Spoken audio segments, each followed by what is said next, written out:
Hello guys, hello, welcome to my YouTube channel. आज के इस नए वीडियो में हम सीखेंगे इलेक्ट्रोस्टैट का लेक्चर को हम आगे बढ़ाएंगे। जैसा कि हम पढ़ रहे थे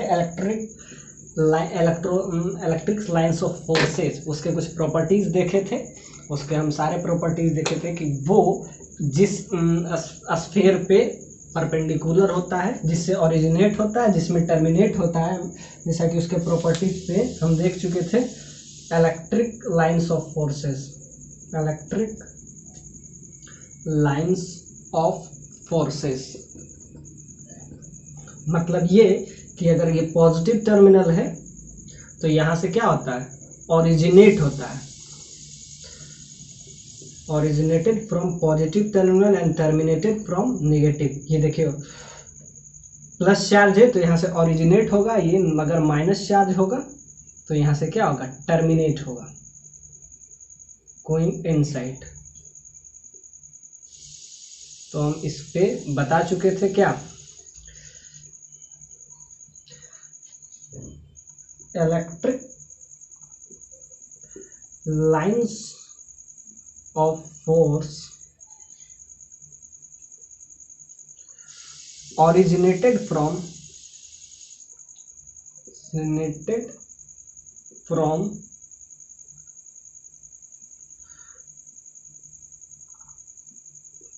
positive charge and terminated into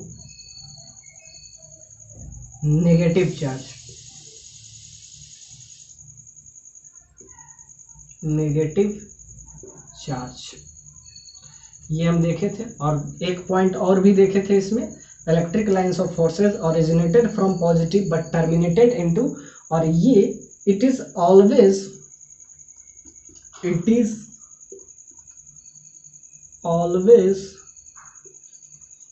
perpendicular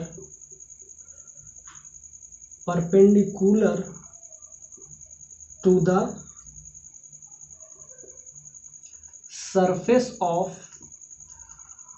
surface of origin or terminated point, originated and terminating point, terminating surface. यानी याद रखिएगा, ये हमेशा परपेंडिकुलर होता है। किस पे परपेंडिकुलर होता है, तो उस सरफेस पे परपेंडिकुलर होता है जहां से ये ओरिजिनेट हो रहा है या टर्मिनेट हो रहा है। यानी it is always perpendicular to the surface of originated and terminated. यहाँ से, यानी ये दिस इज परपेंडिकुलर और दिस, ये परपेंडिकुलर यहाँ से है, ये परपेंडिकुलर यहाँ पे है, ये इस सरफेस पे, मतलब जिस सरफेस से ये ओरिजिनेट हो रहा है उस सरफेस पे ये क्या होगा, लिटरली परपेंडिकुलर होगा, दिस वे आल्सो। यानी कि उस सरफेस पे परपेंडिकुलर होगा, दिस सरफेस पे। ये अगर एक स्फीयर है तो स्फीयर के उस पॉइंट पे परपेंडिकुलर होगा, उस सरफेस पे। सो इसका दो प्रॉपर्टीज है, इलेक्ट्रिक लाइंस ऑफ फोर्सेस। और हम बताए थे कि ये एक हाइपोथेटिकल कंसेप्ट है। इट इज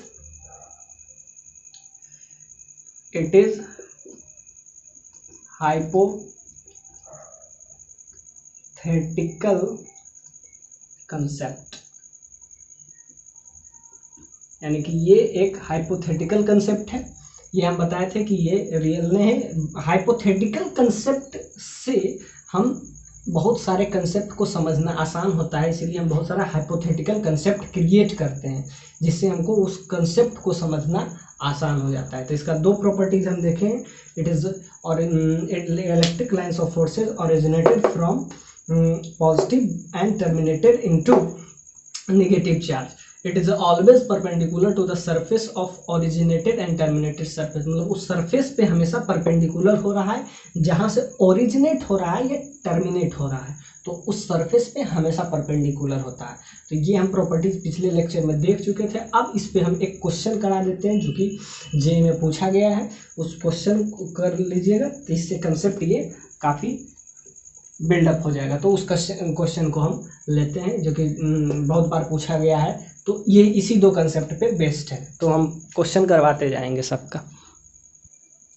आइए देखते हैं, दैट इज नेक्स्ट क्वेश्चन जो कि इसी पे बेस्ड था। तो जाते जाते ये क्वेश्चन हम करवा देते हैं आपको। इसके 4 ऑप्शन है। ये 2015 में ये क्वेश्चन पूछा गया था। इसमें कौन सा सही है? इसमें कह रहा है कि एक सिलेंड्रिकल सेल है, तो सेल है तो पूरा सिलेंडर होगा, तो उसका हम क्रॉस सेक्शन काट के, तो उसका अगर जैसे कि ऐसा सिलेंड्रिकल हो, ये इसका क्रॉस सेक्शन अगर आप काट लीजिएगा इस शेल का, तो आपको सर्कुलर कुछ राउंड मिलेंगे। तो अपर पार्ट जो है, अपर पार्ट पॉजिटिव है और लोअर पार्ट नेगेटिव है। मतलब अपर पार्ट का जो डेंसिटी है वो ये इस टाइप का है, और इसका लोअर पार्ट का है जो, इसको चार्ज डेंसिटी कहते हैं, इसको सरफेस चार्ज डेंसिटी इसको हम नाम दिए हैं। तो अपर पार्ट का जो है ये साइन दिए हैं और लोअर पार्ट का माइनस लगा के। तो ऊपर पार्ट में पॉजिटिव है, नीचे में नेगेटिव चार्ज है। तो आपको ये बताना है कि इस 4 ऑप्शन में ए बी सी डी में कौन सा सही रिप्रेजेंटेशन है इलेक्ट्रिक लाइंस ऑफ फोर्सेस का। ये आपका जेईई मेंस पे पूछा गया क्वेश्चन है। जेईई मेंस इसको पूछा था, जेईई मेंस 2015 में पूछा था इसको। तो आप ट्राई कीजिए कि इसमें कौन सा रिप्रेजेंटेशन सही है। अपर पार्ट पे, अपर पार्ट का जो सरफेस चार्ज डेंसिटी है वो सिग्मा है, और लोअर का है माइनस सिग्मा। इसको सिग्मा भी बोलते हैं, सिग्मा इसका साइन है। तो अपर पार्ट का क्या है, प्लस सिग्मा, नीचे का माइनस सिग्मा। तो इसमें कौन सा रिप्रेजेंटेशन सही है? एक सिलेंड्रिकल सेल है, उसका हम क्रॉस सेक्शन काटेंगे तो सर्कुलर आएगा। आप ध्यान से देखिए, आप वीडियो पॉज करके एक बार जरूर ट्राई कीजिए। आई होप आपको क्वेश्चन भी क्लियर से दिख रहा होगा। हम पूरा क्वेश्चन बोर्ड पे छाप दिए हैं।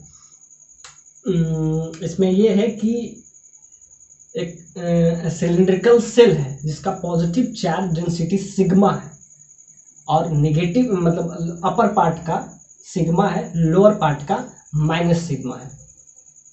तो आपको ये बताना है कि कौन सा रिप्रेजेंटेशन सही है। हम जैसा कि अभी हम बताए थे कि पॉजिटिव से ओरिजिनेट होता है और नेगेटिव में क्या होता है, टर्मिनेट होता है। ध्यान से देखिए, ये वाला ओरिजिनेट तो हो रहा है पॉजिटिव से, लेकिन दिक्कत इसमें ये है कि ये जो ओरिजिनेट हुआ वो टर्मिनेट किसी न किसी तरह से, ये मतलब कि टर्मिनेट इधर से देखिए आप ओरिजिन। हम बताए थे कि सरफेस पे हमेशा एक बात तो और है कि ये सरफेस पे हमेशा परपेंडिकुलर है।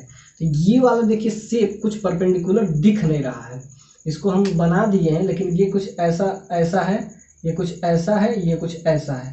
तो ये कुछ परपेंडिकुलर वो भी कि अगर मतलब पॉजिटिव से ओरिजिनेट हो रहा है तो टर्मिनेट कहाँ होगा? अगर ओरिजिनेट पॉजिटिव से हो रहा है तो टर्मिनेट नेगेटिव में होना चाहिए। ऐसा रिप्रेजेंटेशन में नहीं दिख रहा है। ये तो सही है, ओरिजिनेट पॉजिटिव से हुआ, नेगेटिव में टर्मिनेट हुआ, पॉजिटिव से हुआ, नेगेटिव में टर्मिनेट हुआ, यहाँ भी। लेकिन इस केस में, ये 3 वाले केस में पॉजिटिव से ओरिजिनेट हुआ लेकिन नेगेटिव में टर्मिनेट नहीं होते हुए देखा। अगर ये पूरा का पूरा ऐसे होता और ये पूरा का पूरा ऐसे होता तो ये फिगर सही हो सकता था। लेकिन क्या है, originated from positive but terminated in negative, but इसमें टर्मिनेट नहीं हो रहा है। तो ये वाला सही है, पॉजिटिव से ओरिजिनेट हुआ, नेगेटिव में टर्मिनेट हुआ, पॉजिटिव से ओरिजिनेट हुआ, नेगेटिव में टर्मिनेट हुआ, पॉजिटिव से ओरिजिनेट हुआ, नेगेटिव। बट ये 3 का आपको क्लियर नहीं है एग्जैक्टली। ये तो देखते ही गलत है, इसमें तो कहीं कुछ बन ही नहीं रहा है। ओरिजिनेट हम बताए थे कि ओरिजिनेट कहाँ से होगा, पॉजिटिव से। टर्मिनेट कहाँ होगा, यहाँ टर्मिनेट हो ही नहीं रहा है। तो originated from positive but terminated into negative. आप देखिए ये वाला शेप कुछ सही इस टाइप का है, कि ओरिजिनेट तो हो रहा है लेकिन टर्मिनेट कहीं इसमें नहीं हो रहा है। सी ऑप्शन में आप ध्यान से देखिए, originate from positive but terminate infinity से आ रहा है। तो और सबसे इंपॉर्टेंट ये परपेंडिकुलर भी नहीं है।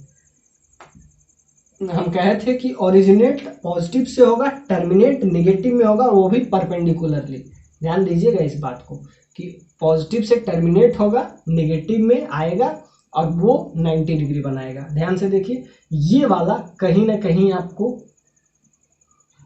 फर्स्ट ऑप्शन में थोड़ा सा सही दिख रहा है कि ओरिजिनेट हो रहा है पॉजिटिव से, बट पूरा क्लियर नहीं है। तो आप देखिए, ओरिजिनेट हो रहा है पॉजिटिव से, टर्मिनेट भी हो रहा है, लेकिन ये एक लूप नहीं बना रहा है। लूप बनाना चाहिए, पॉजिटिव से टर्मिनेट हुआ, नेगेटिव में आके पॉजिटिव से ओरिजिनेट हुआ, नेगेटिव में आके टर्मिनेट हुआ, उस तरीके का एक लूप, सर्कुलर लूप बनाना चाहिए, तब ना पूरा एकदम लाइंस ऑफ फोर्सेस बनेगा, तब इलेक्ट्रिक फील्ड वहां बनेगा। तो इलेक्ट्रिक फील्ड बनने के लिए पूरा का पूरा, तो इसमें आपका ऑप्शन डी देखिए, पॉजिटिव से ओरिजिनेट हुआ, नेगेटिव में जो टर्मिनेट हुआ है वही पॉजिटिव से निकला है। और ध्यान से देखिए, एक लूप, बाकी सारा का लूप, अब इसमें सबसे इंपॉर्टेंट है सब एक दूसरे पे परपेंडिकुलर है। एक ये पूरा का पूरा शेप बनाएगा, इसको आप पूरा का पूरा ऐसे शेप बनाइए, ये एक सर्कुलर शेप बनेगा यहाँ पे, ये एक दूसरे के परपेंडिकुलर। तो इसमें कौन सा ऑप्शन सही फिट बैठ रहा है? So option is D is the right. ए किस लिए राइट नहीं है? क्योंकि ये वाला कहीं ना कहीं टर्मिनेट नहीं हो रहा है। ये देखिए 90 डिग्री पे है, देखिए एग्जैक्टली ये भी 90 डिग्री पे है। आप ध्यान से देखिए, ये 90 तो है लेकिन ओरिजिनेट हो रहा है, लेकिन टर्मिनेट कहीं नहीं हो रहा है। दिक्कत इसमें ये है। तो इसमें ऑप्शन आपका डी सही है, ये 2015 में पूछा था, तो इस पे बेस्ड हम प्रॉब्लम करवाते जा रहे हैं। तो कंसेप्ट देखे तो इस पे प्रॉब्लम भी देख लिए। तो क्या है इसका, पॉजिटिव से ओरिजिनेट होगा और टर्मिनेट नेगेटिव में होगा। तो ये आपका option D is the right option. So thank you. देखते हैं, move on the next question.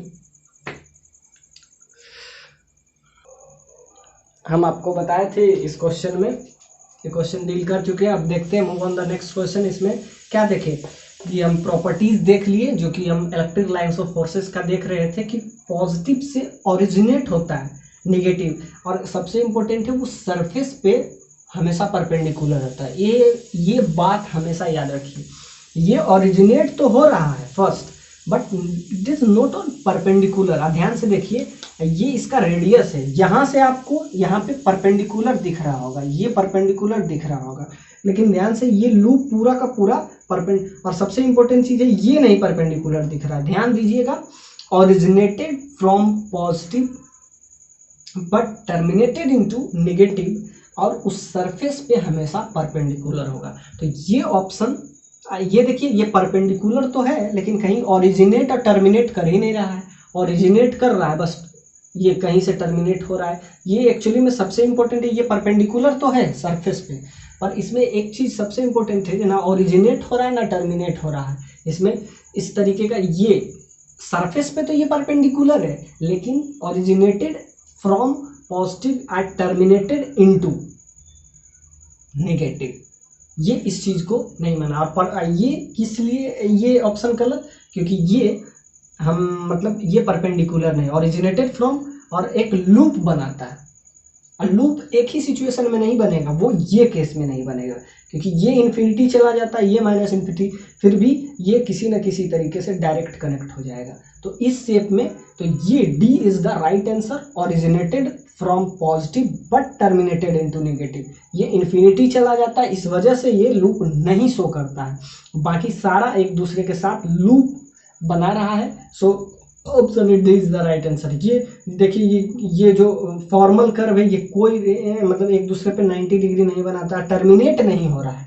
तो यानी याद रखिएगा, electric lines of forces originated from positive side and terminated into negative charge, originated from positive charge and terminated into negative charge. It is always perpendicular to the surface of origination and termination. That's it. Move on the next question.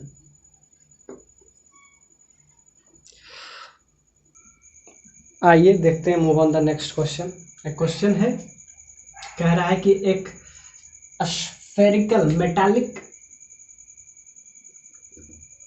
Metallic spherical shell है, ये spherical shell है, बीच में इसका cavity है, this is the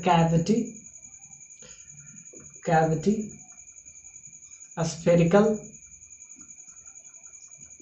shell है। तो इसके अंदर हम Q चार्ज डाले हैं प्लस Q। अब हमको क्या निकालना है, electric lines of forces. 4 option दिए गए हैं आपको और इसमें से कौन सा सही है। देखिए हम बताए थे अभी प्रॉपर्टी, एक क्वेश्चन इसका करवाए थे, ये आपको 1 मार्क्स का, हाँ ये IIT JEE पूछा है आपको ये क्वेश्चन 2003 में 1 मार्क्स का। हाँ तो देखते हैं ये क्वेश्चन क्या कह रहा है, ये आपका ऑप्शन दिया गया है। एक मेटालिक क्वेश्चन ये कह रहा है कि एक मेटालिक स्फेरिकल सेल है, उसके अंदर हम Q चार्ज डाले हैं, अब बीच में कैविटी है, मतलब बीच में खाली जगह है, मतलब कि समझिए कि ये खाली है और इधर ये सब सारा भरा हुआ है, ये सब सारा फिल है। तो आपको कुछ ऐसा सेल मिला है जिसमें बीच में समझिए कि आप एक ऐसा थाली ले लीजिए, कोई भी थाली, और उसको बीच में कट कर दीजिए। वैसे ये मेटालिक स्फेरिकल सेल है। अब आपको कह रहा है कि इसके बीच में हम एक चार्ज डालने हैं जो है आपका प्लस Q। ये Q चार्ज हम इसके बीच में डाल चुके हैं। अब आपको क्या निकालना है, इसमें इलेक्ट्रिक लाइंस ऑफ फोर्सेस कौन सा राइट रिप्रेजेंटेशन है। इसमें क्या है, Q चार्ज हम लिए हैं, मेटालिक स्फेयर है, उसके बीच में हम Q चार्ज डाले हैं। अब बीच कैविटी है, मतलब खाली स्थान है, और उसी में हम चार्ज रखें। तो अब आपको इलेक्ट्रिक लाइंस ऑफ फोर्सेस निकालने हैं और इसमें से 4 ऑप्शन दिए गए हैं। ये बहुत ही इजी सा क्वेश्चन है, इसलिए इसको हम जल्दी करवा देते हैं। पिछला क्वेश्चन अगर आप कर लिए होंगे तो हम बताए थे कि electric lines of forces originated from positive side and terminated into negative side, positive charge and negative charge. अब देखिए यहाँ से क्या होगा। अब और एक इम्पोर्टेंट बात की ध्यान दीजिएगा कि शेल के अंदर अगर ये पूरा शेल होता और इसके अंदर अगर हम क्यूब चार्ज डाल देते तो इसके अंदर, ध्यान दीजिएगा, ये एक इम्पोर्टेंट कंसेप्ट बन सकता है आपके लिए कि अगर हम क्यू चार्ज डालें और वो स्फेरिकल सेल है तो इसके अंदर अगर आपसे पूछेगा इलेक्ट्रिक फील्ड 0 होता है, मतलब इसके अंदर कोई electric lines of forces present नहीं होता है, यानी कि इसके अंदर इलेक्ट्रिक लाइंस ऑफ फोर्सेस का एब्सेंस होता है। अगर आप क्यू चार्ज किसी भी शेल के अंदर डाल दिए हैं, अब वो मेटालिक सेल है, उसके अंदर अगर आप और पूरी तरीके से कवर्ड है तो इसके अंदर अगर आप इलेक्ट्रिक फील्ड देखिएगा तो इलेक्ट्रिक फील्ड वैल्यू 0 होता है। तो जब इलेक्ट्रिक फील्ड 0 है तो यानी कि इलेक्ट्रिक लाइंस ऑफ फोर्सेस वहाँ प्रेजेंट ही नहीं है। तो अगर आप देखिएगा इस पॉइंट पे जो पूरा कर तरीके से मतलब क्लोज्ड हो तो उस जगह इलेक्ट्रिक फील्ड नहीं होगा। जब इलेक्ट्रिक फील्ड नहीं होगा तो इलेक्ट्रिक लाइंस ऑफ फोर्सेस भी नहीं होंगे। ध्यान दीजिए कि सर्कुलर सेल में अगर आपसे पूछे यहाँ इलेक्ट्रिक फील्ड 0 होता है, hence electric lines of forces not present, मतलब इसके बीच में प्रेजेंट नहीं होता है। तो आप ध्यान से दीजिएगा कि जो बीच में प्रेजेंट करवाया है यानी ये इस जगह पे इलेक्ट्रिक फील्ड का वैल्यू 0 होता है। अब क्यों होता है ये हम आपको बताते हैं। इसलिए होता है, ध्यान दीजिएगा, इसके बीच में अगर आप क्यू चार्ज लिए तो एक्चुअली में होता क्या है, originated from positive side and terminated, और ना तो इसके अंदर ये क्या है, मेटालिक सेल है। ध्यान दीजिए, ये अगर मेटालिक सेल है तो इसमें बहुत सारा फ्री ऑफ इलेक्ट्रॉन्स हो जाएंगे। ध्यान से दीजिएगा, इसमें बहुत सारे फ्री ऑफ इलेक्ट्रॉन होंगे और फ्री ऑफ इलेक्ट्रॉन के कारण एक्चुअली में जब हम चार्ज इसके अंदर लाते हैं तो चार्ज जो होता है क्यू चार्ज, जैसे क्यू चार्ज हम डालें पॉजिटिव चार्ज, तो यहाँ पे इसके बगल बगल में सारा निगेटिव चार्ज एक्यूमुलेट हो जाता है।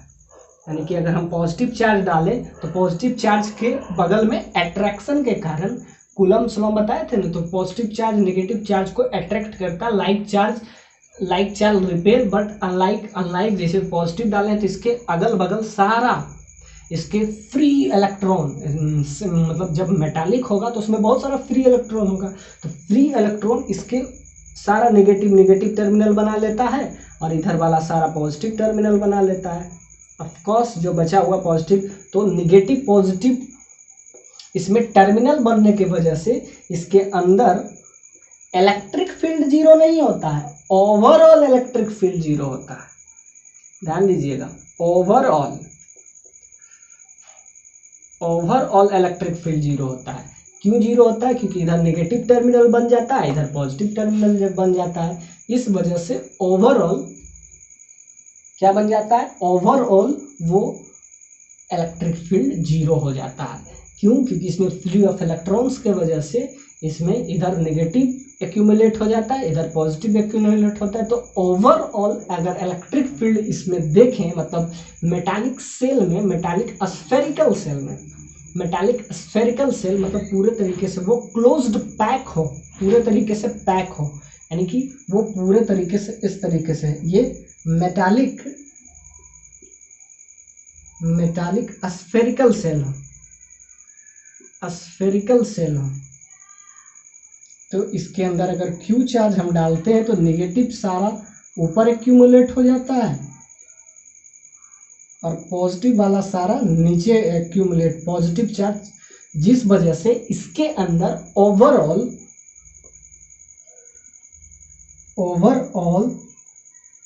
इलेक्ट्रिक फील्ड जीरो हो जाता है। यानी कि इसमें इलेक्ट्रिक फील्ड जीरो नहीं होता, ओवरऑल जीरो होने की वजह से, लेकिन हम बोलते क्या है, ओवरऑल ही रिजल्टेंट वेक्टर किसी का हम बताते हैं, तो इसके अंदर जीरो होता है। तो ध्यान से देखिएगा कि इसके बीच वाला यानी क्लोज्ड सरफेस में इलेक्ट्रिक फील्ड हमेशा जीरो होता है, फुल्ली क्लोज सरफेस में, ये आप याद रखिएगा। और वो भी मेटालिक हो तब, क्योंकि मेटालिक खुद का इलेक्ट्रॉन्स उसमें फ्री ऑफ इलेक्ट्रॉन्स होता है, जिस वजह से ये चार्ज अगर ये Q निगेटिव भी होता तो भी हो जाता, बस इधर जो पॉजिटिव वाला है, इधर जो नेगेटिव है वो वहाँ पॉजिटिव बन जाता है, ये इधर। तो याद रखिएगा कि ये कंसेप्ट किसके लिए लगता है, मेटालिक के लिए, क्योंकि मेटल के अंदर ही फ्री ऑफ इलेक्ट्रॉन्स होता है, इस वजह से ये इलेक्ट्रिक फील्ड जीरो होता है। इस वजह से ये कैंसिल, क्यों? क्योंकि इसके बीच में इलेक्ट्रिक लाइंस ऑफ फोर्सेज, यहाँ E बराबर जीरो हो जाएगा।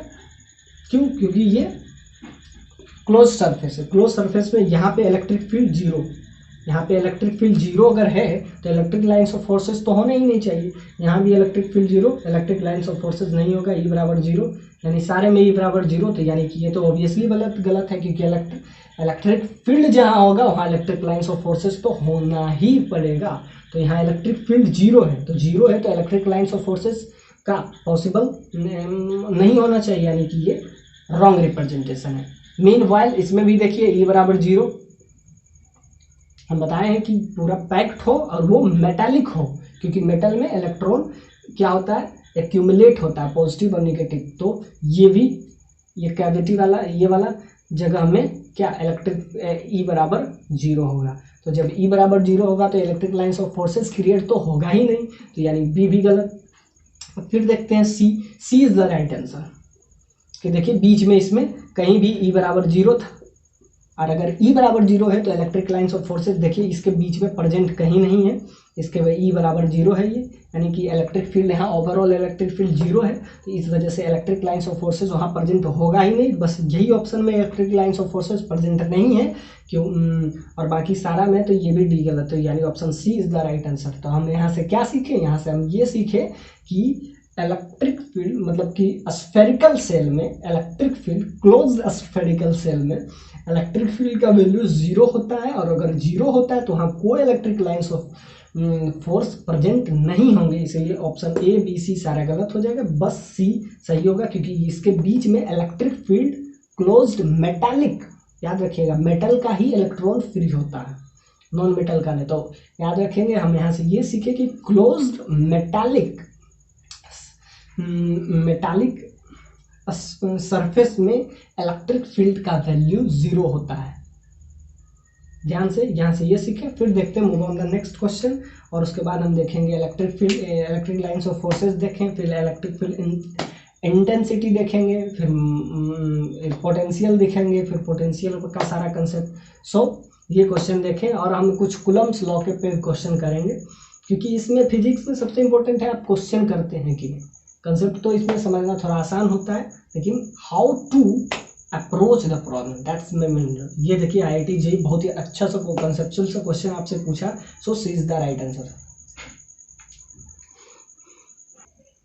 आइए देखते हैं, move on the next question. एक ये क्वेश्चन है कि एक हेक्सागोन है जिसके कॉर्नर पे क्यू क्यू क्यू 5 चार्जेस हैं जो कि रखे गए हैं, और ये एक बीच में चार्ज हम डाले हैं दैट इज -q। इसके सेंटर पे एक चार्ज हम डाले हैं -q। तो ये सारी फोर्स इस पे ओवरऑल रिजल्टेंट आपको फोर्स बताना है कि ये इस पे कितना फोर्स लगाएंगे। सारे के द्वारा इस पे फोर्स लगाया जाएगा। So you will get the net force on -q।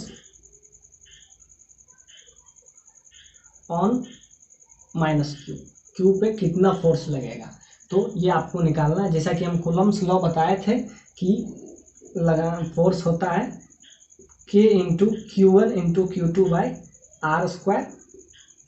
हम कूलम्ब्स लॉ में बताए थे।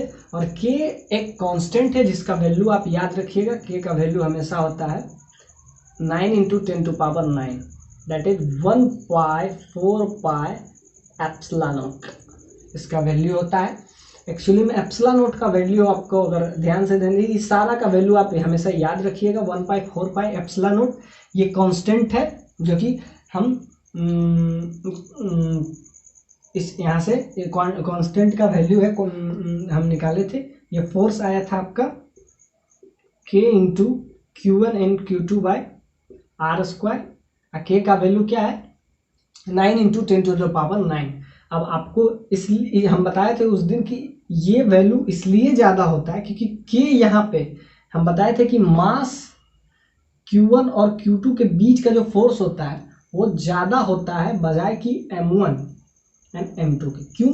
क्योंकि इसमें जो कांस्टेंट होता है उसका वैल्यू कितना है 9 इंटू 10⁹, और जबकि उसमें कांस्टेंट होता है, क्या होता है उसमें जो कांस्टेंट होता है 11 का पावर -10⁻11 होता है।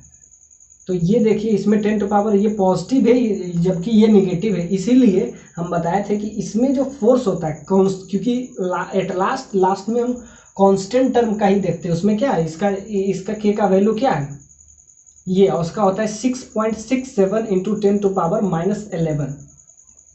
जब आप मास के बीच का अट्रैक्शन देखते हैं, और चार्ज के बीच का अट्रैक्शन फोर्स इसलिए ज़्यादा होता है क्योंकि इसमें जो कांस्टेंट वैल्यू है, क्योंकि देखिए दोनों का फोर्स का इक्वेशन दोनों का वही आता है k into M1 into M2 by r², but this constant value is 6.67 into 10⁻11, but this constant value is 9 into 10⁻9। इस वजह से मास के बीच का अट्रैक्शन, चार्ज के बीच के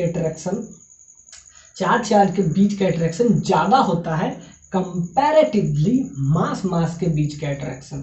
क्यों? क्योंकि इसमें जो कांस्टेंट वैल्यू है इसमें नेगेटिव शो कर रहा है 6.67। किसमें? मास के केस में क्या है कांस्टेंट टर्म 6.67 10⁻11, बट इसके केस में है 9 इंटू 10⁻9। इस वजह से ये ज़्यादा होता है। उस दिन हम बताए थे कि दोनों के बीच में डिफरेंस क्या है, और इसमें बताए थे कि सिर्फ अट्रैक्शन का फोर्स लगता है। मास में सिर्फ अट्रैक्शन लगता है, सिर्फ अट्रैक्शन, लेकिन इसमें अट्रैक्शन भी लगेगा, अट्रैक्शन प्लस रिपल्सन, हम दोनों को इसमें बताए थे। तो कहीं कांस्टेंट टर्म इसमें फैक्टर बन जाता है। तो हम ये देख रहे थे, क्या क्वेश्चन ये है कि ये एक हेक्सागोन है जिसके सेंटर पे हम -q चार्ज रख दिए हैं, और उस पर हमको क्या नेट फोर्स निकालना है, net force that is on this charge. अब ध्यान से देखिए, ये इस तरीके का बना हुआ है। अब ध्यान से देखिए, ये इधर अट्रैक्ट करेगा, ये यहाँ अट्रैक्ट किया, ये इसको इधर खींचेगा, क्योंकि अपोजिट चार्ज में क्या होता है, अट्रैक्शन होता है। एग्जैक्टली ये इधर खींचेगा। ध्यान से देखिए Q का स्थिति क्या होगा। Q चार्ज जो है, जो सेंटर पे है, Q चार्ज इसको इधर से भी खींचेगा, इसको एग्जैक्टली इधर से भी खींचेगा। और एक्चुअली में ये जितना डिस्टेंस पे ये रखा है, ये डिस्टेंस भी सेम है। तो अगर आप इसके द्वारा देखिएगा तो ये दोनों फोर्स इक्वल हो जाएगा।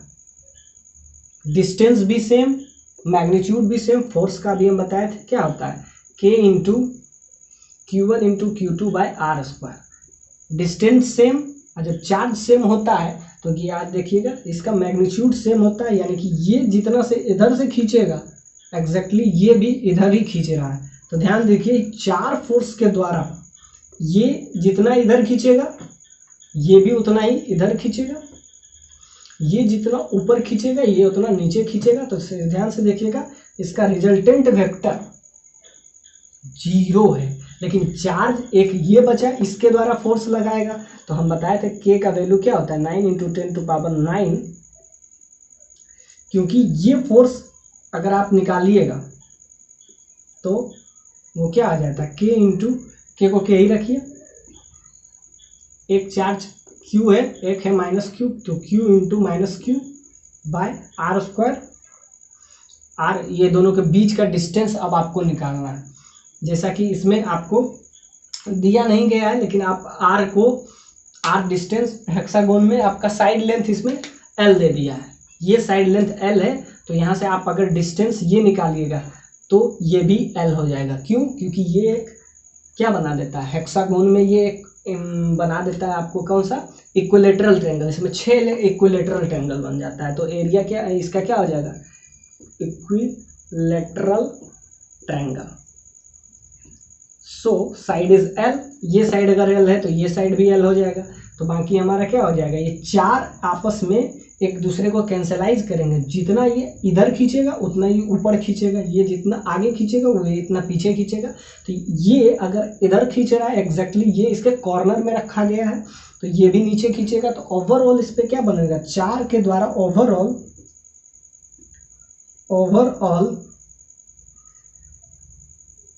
Resultant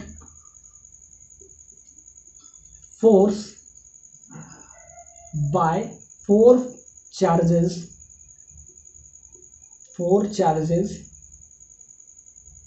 will be zero. यानी जो चार चार्जेस है वो एक दूसरे को कैंसलाइज कर देंगे, एक ऊपर है तो एक नीचे है, कि ऊपर ही, यानी एक दूसरे कैंसिल। बचेगा क्या, ये सिर्फ ये वाला आपका बचेगा। तो ये इस पे जो फोर्स लगाएगा, क्या लगाएगा, K इंटू चार्जेस Q। अगर आप सिर्फ फोर्स का मैग्नीट्यूड आप देखिएगा तो ये इधर की तरफ शिफ्ट हो जाएगा, क्योंकि ये दोनों में अट्रैक्शन का फोर्स लगेगा। तो Q into -Q by R square, R is L square. So L का लेंथ, यानी कि आपका ये जो है वैल्यू आ गया। ये चार के द्वारा एक दूसरे को कैंसिलाइज कर देंगे तो ओवरऑल 0 बचेगा। और जब 0 बचेगा तो ये इसके द्वारा आपको रिजल्टेंट वेक्टर कुछ इधर शिफ्ट करेगा। तो K का वैल्यू क्या होता है, 9 into 10⁻⁹ minus sign Q square by L। ये आपका क्या आ गया, फोर्स का वैल्यू। इस पे -Q पे जो फोर्स लगेगा वो ये लगेगा, K into Q1 by R square. R यहाँ पे क्या L के बराबर है। आप यहाँ से अगर क्वेश्चन में अगर L का वैल्यू आपको दिया गया होगा, Q का वैल्यू दिया होगा, तो यहाँ से आ जाएगा। तो ये आपका क्या है, ओवरऑल थे इसमें 6 फोर्स, लेकिन 6 फोर्स आपस में नहीं लगाएंगे। जितना ये इधर खींचेंगे ये इतना नीचे खींच लेंगे, जितना ये ऊपर खींचेगा ये नीचे खींच लेगा। तो ओवरऑल इस 4 के द्वारा 0 बचा, बस एक का फोर्स क्या है, K into Q1 by R square. और K का वैल्यू ये है, और यहाँ से आपका ये फोर्स आ गया। और ये इस तरफ शिफ्ट होगा। रिजल्टेंट वेक्टर अगर आपसे पूछेगा तो इस तरफ, ये इस तरफ की तरफ, यानी इसमें रिजल्टेंट फोर्स जो रहेगा इस तरफ रहेगा, यानी ये दोनों के बीच में फोर्स लगेगा। इट्स वेरी ब्यूटीफुल क्वेश्चन, जो कि आपको 1992 में ये IIT जेई पूछा गया है ये क्वेश्चन, आईआईटी जेई पूछा है 1991 में। एक हेक्सागोन दे दिया, उसके 5 साइड में आपको चार्ज बिछा दिया और सेंटर पे -q चार्ज दिया है, तो आपको क्या निकालना है, रिजल्टेंट वेक्टर ऑन -q पे कितना फोर्स लगेगा। तो -q पे बस इतना ही फोर्स लगेगा। It's very beautiful question. अब हम आगे देखते हैं कंसेप्ट। सारा क्वेश्चन करवाते जा रहे हैं जिससे आपका कंसेप्ट ज़्यादा क्लियर हो जाए क्वेश्चन से। Thank you. आइए अब हम देखते हैं, that is my new topic. हम लोग सीखेंगे इलेक्ट्रिक फील्ड इंटेंसिटी। अब हम इलेक्ट्रिक फील्ड इंटेंसिटी पढ़ेंगे। जैसा कि हम इलेक्ट्रिक फील्ड पहले बता चुके हैं, अब एक इंटेंसिटी क्या होता है इसका हम ध्यान से चर्चा करेंगे। इस पर चर्चा ऑन इलेक्ट्रिक फील्ड इंटेंसिटी। तो देखते हैं, ये चार्ज Q1 है, एग्जैक्टली r डिस्टेंस पे रखा गया एक चार्ज है Q2 है, this is Q2, this is the r distance. तो आपको अगर फोर्स निकालना है तो कूलम्ब्स लॉ के थ्रू आप निकालिएगा K into Q1 into Q2 by r²। ये फोर्स आपका ये लगा। अब इसमें आपको एक चीज़ हम बताते हैं कि डायरेक्शन आपको कैसे पता चलेगा कि ये फोर्स किस डायरेक्शन में लगा रहा है। तो ध्यान से देखिए, अगर दोनों लाइक चार्जेज हैं, they want to attract each other, but अगर वो लाइक चार्जेज है, मतलब दोनों पॉजिटिव है या दोनों नेगेटिव है, तो रिपेल करेगा। ये आपको दिख रहा है, तो वो आपको यहाँ से हम शो करेंगे। इसका कुछ वेक्टर फॉर्म है, वो सब भी देखेंगे। तो क्या हम देख रहे हैं, that is electric field intensity. तो अब हम देखेंगे कि फोर्स, एक्चुअली में इलेक्ट्रिक फील्ड इंटेंसिटी होता क्या है, force, sorry electric force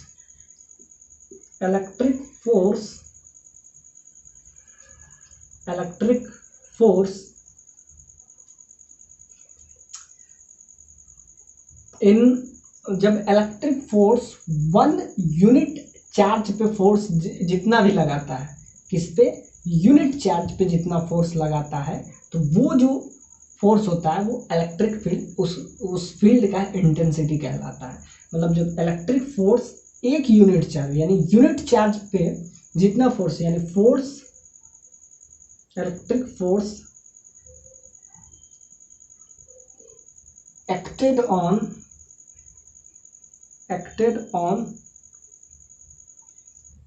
1 unit charge,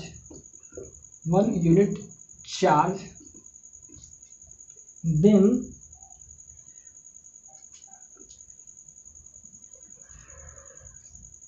this types of force is called electric field intensity.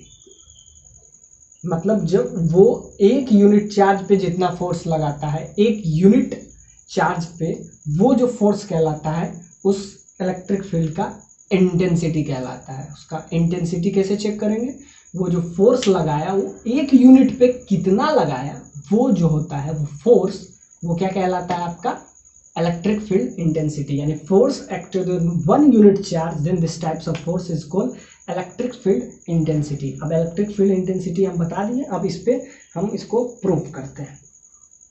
जैसे कि इस दोनों के बीच का फोर्स कितना लगा, ये अब देखते हैं, फोर्स Q1 Q2 पे लगाया, तो अब देखते हैं कि इसका इंटेंसिटी क्या है। तो फोर्स डिवाइडेड बाय, ये फोर्स किस पे लगा, Q2 पे, तो Q2। अब हम देखते रहेंगे एक के कारण, Q के कारण इस पे कितना इंटेंसिटी का फोर्स लगा, Q1 Q2 पे कितना इंटेंसिटी का फोर्स लगाया। तो क्या किए, फोर्स डिवाइडेड बाय जो फोर्स आया उसको हम Q2 से डिवाइड कर दिए। ध्यान से देखिए, तो फोर्स क्या आया था, K Q1 Q2 by r², और यहाँ से क्या आ गया Q2 से Q2 कैंसिल, तो यहाँ से क्या आएगा K Q1 बाय r²। तो ये आपका आ गया, इसी को हम नाम दिए हैं कि इंटेंसिटी। यही आपका हो जाएगा इलेक्ट्रिक फील्ड इंटेंसिटी, यानी उस पर कितना, उससे डिवाइड कर दिए, जिससे क्या हो जाएगा, इतना चार्ज पे Q2 चार्ज, Q2 समझिए कि 100 कूलम है, 100 कूलम चार्ज है, तो 100 कूलम्स पे उतना फोर्स लगा रहा है, तो हमको चेक क्या करना है, 1 कूलम पे कितना फोर्स लगा रहा है। तो जो 1 कूलम पे जो फोर्स आता है वो होता है उसका इंटेंसिटी। तो आज समझिए कि Q1 इसका चार्ज अगर 100 कूलम है, तो 100 कूलम के बीच में लग रहा है, ये भी कोई 100 कूलम है, तो ये इस पे लगा रहा है कुछ 100 कूलम पे लगा रहा है। तो हमको चेक करना है 1 यूनिट चार्ज पे कितना फोर्स लग रहा है, वही उसका इंटेंसिटी होता है। तो उससे हम डिवाइड कर देते हैं, जिससे आपका क्या आ जाता है, उसका इंटेंसिटी आ रहा है। यानी कि Q1 Q2 पे यानी एक दूसरे पर फोर्स लगाता है, ये म्यूचुअली लगाता है, ऐसा नहीं कि इंडिपेंडेंट लगाता है। तो ये इतना फोर्स जो है ये इसका इंटेंसिटी बताएगा। तो आगे हम इस पे और भी देखेंगे, आगे पोटेंशियल भी देखेंगे, और इसी को अभी तो बेसिक बताए थे, आज 1-2 मिनट में बता दिए लास्ट के कि इसमें इंटेंसिटी होता क्या है। आगे हम इस पे फिर हम पोटेंशियल देखेंगे, फिर क्यू पोटेंशियल देखेंगे, बहुत सारे कंसेप्ट है। सो like this video and share your friends and colleagues. Thank you. Take care. Bye bye.